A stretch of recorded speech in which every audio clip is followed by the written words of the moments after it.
Hello friends, स्वागत आहे तुमचं पुन्हा एकदा बाईट्स विथ प्रणू चॅनलमध्ये। कालच्या व्हिडिओमध्ये आपण पुण्यातले मानाचे 5 गणपती पाहिले। मानाचे 5 गणपती पाहिल्यानंतर सुद्धा पुण्यामध्ये असे बरेच गणपती आहेत जे आवर्जून पाहिले पाहिजेत। त्यातला सगळ्यात पहिला गणपती म्हणजे भाऊसाहेब रंगारी गणपती। अतिशय सुंदर असं डेकोरेशन आहे त्यांचं। यावेळी त्यांनी वाड्याचं डेकोरेशन केलेलं आहे आणि ही गणपतीची मूर्ती आहे ना, फक्त पाहत राहावी अशी वाटते। खूपच सुंदर अशी गणपतीची मूर्ती आहे। तुम्ही पुण्यात कधी आलात दर्शनाला की दगडूशेठ बाप्पांचं तर दर्शन घ्या, सोबत ह्या भाऊसाहेब रंगारींचं सुद्धा दर्शन घ्या। खूप छान असा गणपती आहे।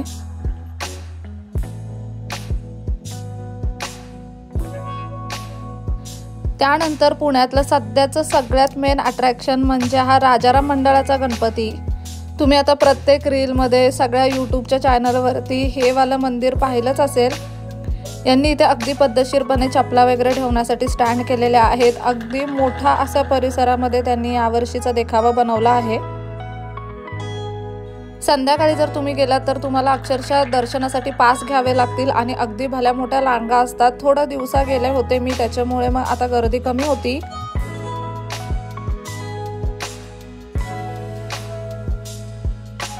हे आहे पुण्यातलं सध्याचं मेन अट्रॅक्शन, ते म्हणजे राजाराम मंडळ। आणि त्यांनी यावर्षी बनवलाय दुर्गियाना मंदिराचा देखावा। पंजाबमधील दुर्गियाना मंदिराचा देखावा यावर्षी यांनी बनवला आहे। पूर्ण असं गोल्डन टेम्पल त्यांनी बनवलेलं आहे। आजूबाजूला छान असे कारंजे लावलेले आहेत आणि इथल्या लाईटी फक्त पाहत राहण्यासारख्या आहेत। सकाळी इथे जाण्यात अजिबात मजा नाहीये। तुम्ही आवर्जून संध्याकाळच्या वेळी इथे या पुढे व्हिडिओमध्ये मी तुम्हाला संध्याकाळचे शॉट सुद्धा दाखवते। इथल्या लाइटिंग, इथलं वातावरण, इथला जो माहोल आहे ना, ते सगळं डोळे दिपून घेण्यासारखं आहे।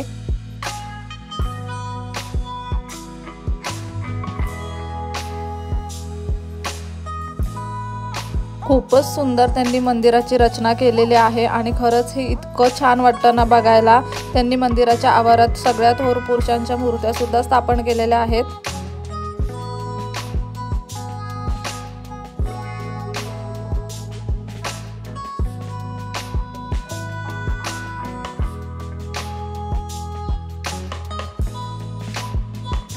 इतकं सुंदर बारीक काम केलेलं आहे ना, हे सगळं तुम्ही जर इथे प्रत्यक्षात आलात तरच तुम्हाला अनुभवायला मिळेल।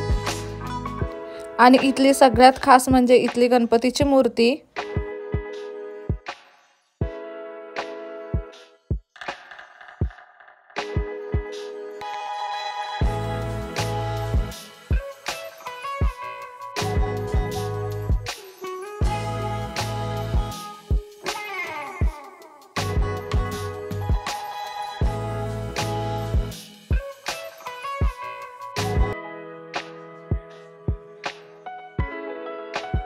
इथलं सौंदर्य पाहण्यासाठी ना तुम्हाला संध्याकाळच्या वेळीच यावं लागेल। खूप छान वाटतं संध्याकाळी इथे, कुठेतरी वेगळीकडेच आल्यासारखं वाटतं। आणि राजाराम मंडळाची ही खासियत आहे, ते दरवर्षी काही ना काहीतरी वेगळं करतात।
संध्याकाळ होत आलेली, त्याच्यामुळे संबळ आणि शंखनाद सुद्धा ऐकायला भेटला, आरती सुद्धा ऐकायला भेटली आणि त्यानंतर इथले दिवे सुद्धा सगळे लागले होते।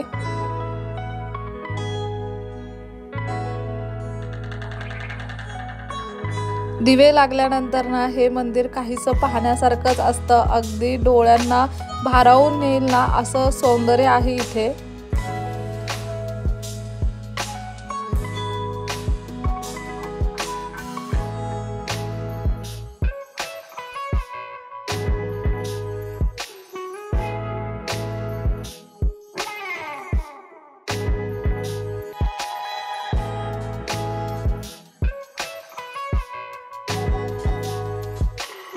अगदी छोट्या छोट्या गोष्टींवरती त्यांनी इथे काम केलेलं आहे। तुम्ही जर पुण्यात कधी गणपती बघायला आलात ना तर आवर्जून राजाराम मंडळाचा गणपती पाहायलाच या, तुम्हाला खरंच आवडेल।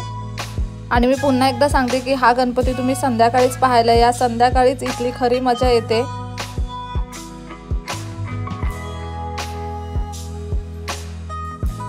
त्यानंतर ना कसबा पेठेच्या गणपतीच्या बाजूलाच हे भोलेनाथ मित्र मंडळ आहे। यांनी ना यावर्षी बर्फाचं शिवलिंग साकारलं आहे आणि ते सुद्धा पाहण्यासारखं आहे।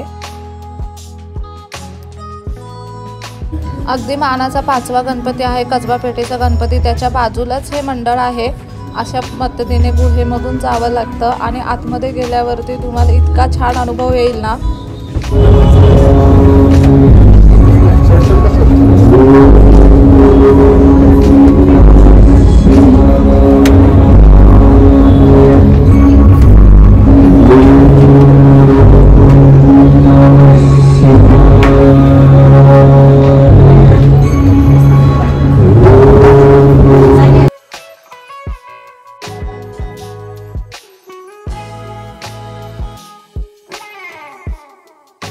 बाहेरच्या गणपतीचं डेकोरेशन सुद्धा त्यांनी अगदी छान केलेलं आहे।